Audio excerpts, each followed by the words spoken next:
Հարգելի գործընկերներ, հարգելի Հայաստանի Հանրապետության քաղաքացիներ, իհարկե պարոն Մանուկյանի հետաքրքիր էմոցիոնալ ելույթից հետո մի քիչ դժվար է համարժեք ելույթ ունենալ, բայց այնուամենայնիվ ես կփորձեմ։ Իմ ելույթը նվիրված է այս հանձնաժողովի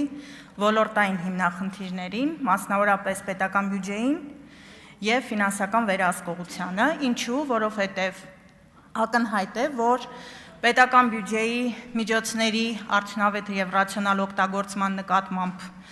արդյունավետ ֆինանսական վերահսկողությունը կհանդիսանա մեր պետության կայուն տնտեսություն ունենալու հիմքը։ Եվ այս համատեքստում ես շատ կարևորում եմ պետական բյուջեի միջոցները, պետական գնումների ոլորտում արդյունավետ ծախսելը և դրա նկատմամբ արդյունավետ ֆինանսական վերահսկողությունը։ Ինչու եմ խոսում պետական գնումների մասին, հարգելի գործընկերներ, որովհետև պետական բյուջեի միջոցների մոտավորապես մինչև 45%-ը ծախսվում է այս ոլորտում, մյուս հատվածը դա աշխատավարձ, սոցվճարներ և ռազմական ծախսերն են։ Եվ բնական է, եթե լինի հնարավորություն արդյունավետ ծախսել 45% բյուջեի միջոցները, մենք ունենանք ռեալ խնայողություն և ռեալ հզոր տնտեսություն։ Եվ այս համատեքստում այս հանձնաժողովի ոլորտներից մեկը ֆինանսական վերահսկողությունը պիտի լինի արդյունավետ։ Իսկ ինչ ունենք իրականում։ Իրականում այն վերահսկողական համակարգը, որը գոնե մինչև 22 թվական աշխատում էր, կառավարության կողմից նախաձեռնած և ազգային ժողովի կողմից ընդունված 22 թվականի օրենքով անկյունաքարային քանդվեց։ Հիմա ավելի առարկայական։ 22 թվականին կառավարությունը ներկայացրեց նախագիծ ազգային ժողով, որտեղ տնտեսվարողների պետական գնումների ոլորտի բողոքարկման համակարգը էականորեն վերանայվեց, ես չեմ վախենա նշել վատ թարացվեց,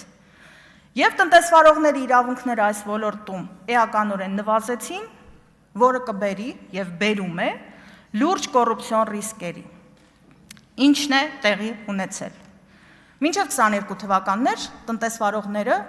գնումների հետ կապված վեճերի դեպքում, երբ որ նկատում էին պետական մարմինների կողմից ակնհայտ ապօրինություններ,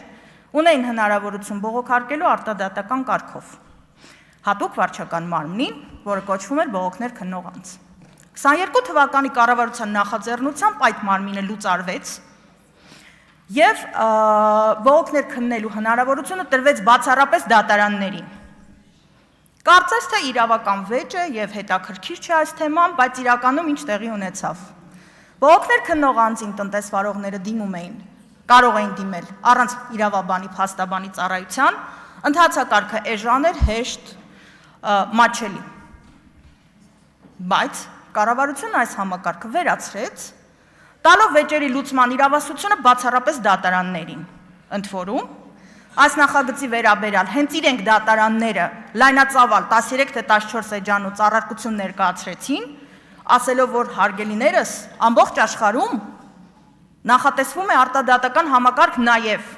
վեճերի լուծման, որը բեռնաթափում է դատարաններ, ինչի մասին դուք բազմաթիվ անգամ խոսել եք, բայց չեք հակառակը անում։ Ինչ ունենք այստեղ խնդիր։ Տնտեսվարողները ստիպված են հիմա 22 թվականից ձեր նախաձեռնության արդյունքում կրել հսկայական ծախսեր, դիմել փաստաբանական ծառայությունից օգտվելու, որպեսզի կարողանան ներկայացնել հայցադիմումներ դատարան և կրել բավականին լուրջ ծախսեր, նաև հաշվի առնելով, որ փաստաբանական ծառայությունը նույնպես անցել է ավելացված արժեքի հարկի դաշտ և այս ծառայությունները իրենց հերթին թանկացել են 22 թվականի համեմատ։ Հաջորդ խնդիրը դարձավ այն, որ 22 թվականին նույն փաթեթով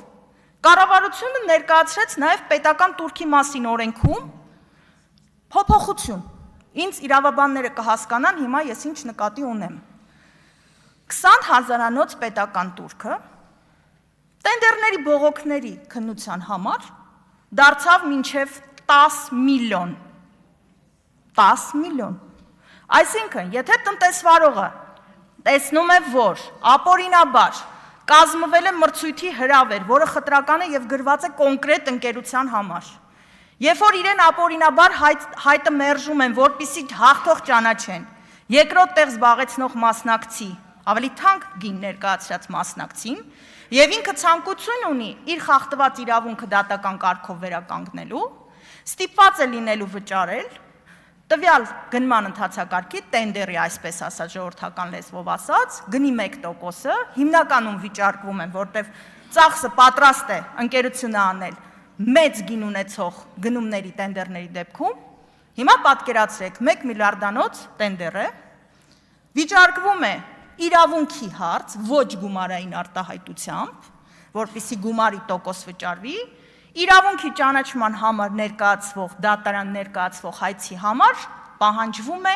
10 միլիոն պետական տուրք։ Այսինքն ընկերությունը 3 ատյանի համար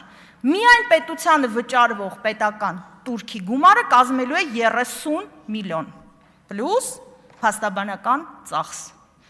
Հիմա այս համատեքստում տնտեսվարողների մոտ եւ մտածող մարդկանց մոտ ստեղծվում է տպավորություն, որ այս նախագծով իշխող ուժն ուղղակի չի ուզում, որպեսզի տենդերների ոլորտը վիճարկվի, որպեսզի հնարավորություն ստեղծվի այս ոլորտում պետական մարմինները ինչ ուզենան անեն, ինչու, որովհետև տնտեսվարողը արդեն մեծ գումարներ չի կարող ներդնել այս բողոքարկման պրոցեսում, ունենալով թեկուզ մի փոքր վախ, որ առնվազն պետական տուրքի հետ 30 միլիոն դրամը իրավունքի ճանաչման համատեքստում կարող է կորցնել։ Մի ուրիշ համատեքստից այս հարցին նայեք։ 30 միլիոն դատական ծախս։ Հիմա պատկերացրեք դատավորին։ Դատավորը քննում է գործ, որտեղ վճարված է արդեն 20 միլիոն դրամ։ Ընդունենք վերաքննիչ դատանի դատավորը կամ թեկուզ առաջիացան 10 միլիոն։ Հիմա արդյոք դատավորը կկարողանա օբյեկտիվորեն հայցը բավարարել, ես ամենայն հարգանքով դատական համակարգի հանդեպ, իմանալով հանդերձ, որ բավարարման դեպքում ստիպված է լինելու կայացնել որոշում պետական տուրքը տնտեսվարողին վերադարձնելու համար։ Ինչի եմ սա ասում, որտեղ եթե մասնավոր վեճ լինի, մի ընկերությունից կվերցնի, մյուս ընկերությանը կվերադարձնի, բայց մենք ստեղ մյուս կողմում ունենք պետություն։ Այսինքն, հայցը բավարարելու դեպքում միանշանակ 10 միլիոնը հետ է վերադառնալու պետբյուջեին տնտեսվարողին։ Այս համատեքստում մենք ակնհայտորեն տեսնում ենք մտածող մարդիկ, որ օրենսդրական առումով ստեղծվել է այնպիսի բազա, որը սահմանափակել է դատական պաշտպանության եւ արդյունավետ դատական պաշտպանության եւ դատան դիմելու իրավունքը։ Ինչու? Որտեղ տնտեսվարողները այս ահռելի ֆինանսական բեռի պայմաններում, մտածելով, որ նաեւ մտնում են պատերազմի մեջ պետության հետ, զերծ են մնում դատարան դիմելու հնարավորությունից։ Իսկ սա միանշանակ բերելու է պետական գնումների ոլորտում, այսինքն 45% բյուջետային միջոցների ոլորտում ռեալ կոռուպցիոն սխեմաների եւ կոռուպցիոն մեխանիզմների ծաղկմանը։ Ինչու? Չկա վերահսկողություն, չկա մեղավոր, չկա պատժման ինստիտուտ։ Նույն սրա հետ կապված մի շատ կարևոր հանգամանք էլ նշեմ, ի պատիվ դատարանների այնուամենայնիվ անգամ այս հսկայական ֆինանսական բեռի պայմաններում կան տնտեսվարողներ, որոնք այնուամենայնիվ պայքարել են իրենց իրավունքների համար եւ կան բազմաթիվ բավարարված հայցադիմումներ։ Երբ որ դատարանները ֆիքսել են, որ հրավերով մրցույթի նախատեսվել է խտրական պահանջ, գրվել է կոնկրետ ընկերության, սահմանափակել է մրցակցությունը, առաջի տեղ զբաղեցնող մասնակցին ապօրինաբար մերժել են, տվել են մի քանի անգամ ավելի թանկ գին ներկայացրած երկրորդ մասնակցին եւ այս օրինական ուժի մեջ մտած վճիրների դեպքում, հարգելի գործընկերներ, քանի ծառայողական քննություն է նշանակվել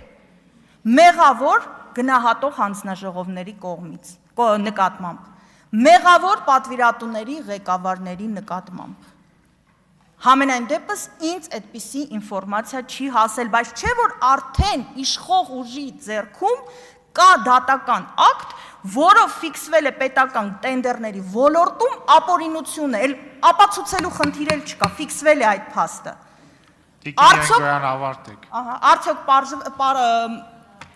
պատժվել են վերոհիշյալ անձինք, իհարկե ոչ, որը տալիս է մեզ ենթադրելու, որ այս ոլորտում ծաղկում է կոռուպցիա։ Հարգելի դատան, գնումների հետ կապված շատ բաներ կարող եմ ասել, մեկ անձից գնումների, սև ցուցակների, բայց հաշվի առնելով, որ ինչ